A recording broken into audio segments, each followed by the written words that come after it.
LeBron James became the NBA's all-time leading scorer this season. Tonight, the road begins to his 5th career championship. The Lakers need 17 wins to get it done. No one has been able to keep up with Anthony Davis over the last month or so. If he keeps it rolling, the Lakers will be able to do a lot of damage. For D'Angelo Russell, it's a familiar foe. He started the year in Minnesota, was shipped to LA, and is now borrowing hats from Brez's closet. Welcome to the play-in tournament, 7 versus 8. Win and you're officially in the playoffs. The Lakers and T-Wolves coming up at 7 over on TNT. What more could you want? Hello and welcome to Access Sportsnet. Lakers brought to you by your Southern California Toyota dealers. Chris McGee, James Worthy, Robert Ory. Brez is in studio. Ali is down at the arena. Post-game starts tonight, kind of. Lakers T-Wolves playing in the play-in tournament. Huge opportunity for the Lakers to be in the real thing on Sunday against Memphis and grab the 7th seed with a win tonight. Big game. It'll be the period or the bookend of what they've accomplished the last, month or so.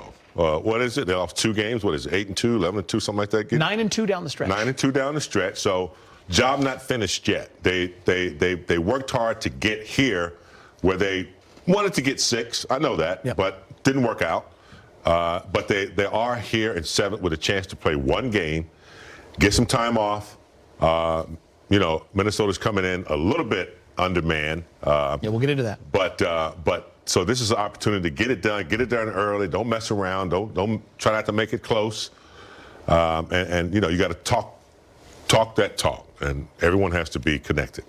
Yeah, you can spin this and we're like, okay, this is one more game the Lakers have to try to improve this roster, meaning game situations, because we know we don't have that much time to practice. And so this is one more game where you can go out and try to implement certain things and try to get this win and get a togetherness that you need going to the playoffs, because it's nothing like being hot going down the stretch. And sometimes when you sitting back waiting on teams and you're not having that live contact in practice, you don't have that, that connection to it because of the games you've been playing. This is a good way for the Lakers to, have a little bit better rhythm after they get this win and they go into the playoffs. Take a look over here. Here's what the playoff bracket looks like. The winner of this game will go in as the number 7 seed and open in Memphis, the 2 seed on Sunday. Tomorrow night, New Orleans and OKC play, with the winner taking on the loser of Lakers-Wolves tonight. On Friday, winner of that goes in as the number 8 seed and faces Denver, the top overall seed in the Western Conference, on Sunday. Guys, it feels like the mindset going into this matchup is another must-win for the Lakers. You get 4 days off. You can prepare for your opponent, the Memphis Grizzlies. And this really has been the mode they have been in. James, every single night it feels like they're playing in these must-win games for the last month. It seems like all year, right? It seems like, yeah. Throughout the injuries and everything. But they have arrived here. And, yes, they find themselves in another must-win situation. Look, LeBron needs some days off. All the minutes he and AD been playing. They need, like Rob said, if they could get a day off and some practice time and some video and all that stuff that they do to enhance themselves, that would be what I would think could be a huge advantage. If they have to play Friday, then, boy, that's asking a lot. You kind of led me to my next thing with Rob. Tonight's a game 7. At least you have to have that mentality. Those games are not always the prettiest. What are the keys to a game 7 type of matchup? Well, when you're at home, you jump on a team early, because first you're going to get your crowd behind you, and you need that crowd to keep pushing you over the top. And a lot of times when you have a team that's coming in here, that's a young team. Don't get this wrong, because you got Ant-Man. The only one you really got like as a vet is Conley, but everybody else is young. And they say, okay, we're playing the L.A. Lakers. They're going to put that doubt in their mind that they can win this game. So you jump on them early, because we all know what's been going on over there in that organization. Yeah. So you jump on them early, and you don't let up. The time you let up is in the 4th quarter, you're up by 20, and you let it. It's 5 minutes to go. So, and then you don't let them in, because you just get some guys get some rest. So that's what you have to, we always say you have to step on their neck and end it as soon as possible. A couple years ago, the Lakers were in this game. They beat Golden State at home. Last year, Minnesota beat the Clippers at home, got that 7th seed, played Memphis. Lakers enter the play-in with Minnesota tonight after going 16-7 post-All-Star break. That was the 2nd best mark in the NBA. For the latest, let's check in with Lakers reporter. He is down there, Mike Trudell. What's up, Mike?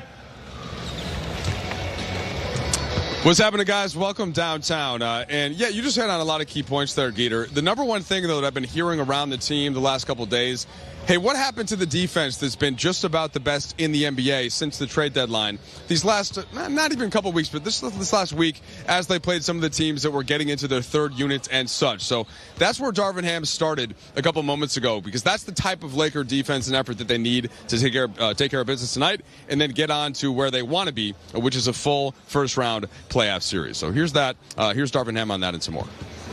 Just how good we are on the ball. You know, that's the first line of defense, guarding the ball, refusing to be screened, forcing everything into the coverage. And then our activity, our energy behind it. You know, our guys being shifted early, doing their work early, and active and communicating. And then finally, the final piece is, you know, scrambling, making multiple efforts to contest, and then finishing that with a rebound.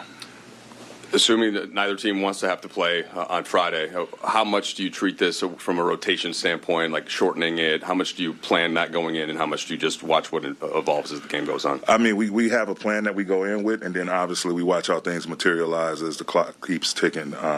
And we're prepared to make our adjustments rotation-wise. You know, certain guys, and it's through no fault of their own, it's just human nature. Certain guys will have a night, certain guys may have an off night, but that's the beauty of having a deep roster. We've got a lot of guys who we can push the button on and throw them in the mix, and they'll do fine. Coach, if you don't like to use the word pressure, can you talk about the urgency in winning tonight's game? Because if you don't, then it really gets crazy. Yeah, you know, that's 1,000% correct, Jim. I mean, it just, when you have an opportunity in your own building to take care of business, what's right exactly in front of you, you need to seize the moment, seize the opportunity. So it's just, you know, that's a great ball club. They're down a few guys, but nonetheless, they still have a lot of firepower in their lineup. So we definitely need to come out, you know, active, aware, alert with what's going on during the course of the game. And we need to be initiators, not the responders. All right, so there's Darvin Ham, Geeter. And, I mean, look, we've talked about how many times this season, okay, who's going to play, who's not. That's not an issue. Everybody's playing, no injuries to report, knocking on wood in that context. And that's going to be very different from what's going on in Minnesota. We know Rudy Gobert did not make the flight out here. We know that Jaden McDaniels fractured the hand and is not playing. I actually asked Chris Finch how they plan on dealing with AD and LeBron specifically without that defensive personnel, and he essentially said they've been trying to figure that out. There isn't a great answer. They're going to have to try and rally around the flag. So, look, it's an opportunity. It's there for the Lakers. They got to take care of business. Thanks, Mike. Appreciate that. And what a weird Easter that was for the Minnesota Timberwolves. They'll be without Rudy Gobert, as Mike said, who threw a punch at teammate Kyle Anderson. They'll be without Jaden McDaniels, who threw a punch at the wall and fractured his hand. How do you want to see the Lakers attack them without their two best defenders? Big game, James. You got Jaden McDaniels, who's one of the better perimeter defenders in the league, and Karl-Anthony Towns, Rudy Gobert, who's one of the best interior defenders in the league. Three-time best defensive player in the league. And, of course, Naz Reid, who hurts the Lakers in the past, he's out as well.